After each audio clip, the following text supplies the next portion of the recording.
My people, how una dey? Today, I don still carry my crypto gist come una domot.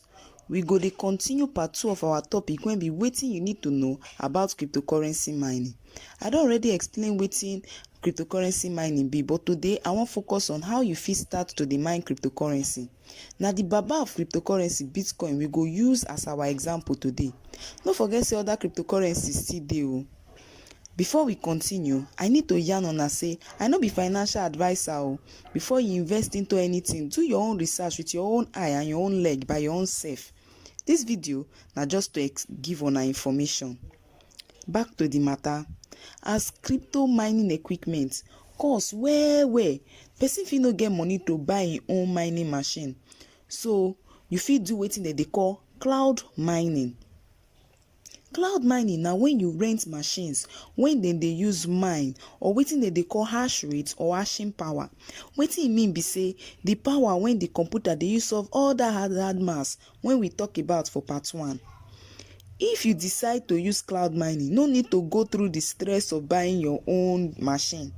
Some mining company when dey offer this cloud mining na Genesis Mining, Nice Hash, Honey Miner, Miner Gate, CCG Mining and some plenty others. If you come talk say you wan mine by yourself, you fit buy your own machine by yourself. But as na cloud mining we dey talk about, make we focus on the matter when dey our hand. After you choose the company when you wan do this cloud mining with finish, you need to choose mining package. Some company go help you choose the package based on the price when Bitcoin be. So make sure say you shine your eye, look market price well and the price when Bitcoin go be before you pick any contract. After you choose package, you need to choose your mining pool. Person need to shine im eye wella when im dey choose mining pool.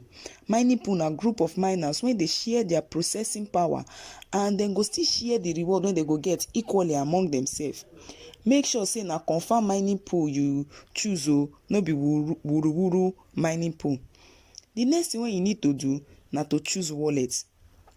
After you don arrange your cloud mining finish, you go see say your cloud mining account go begin dey get Bitcoin small.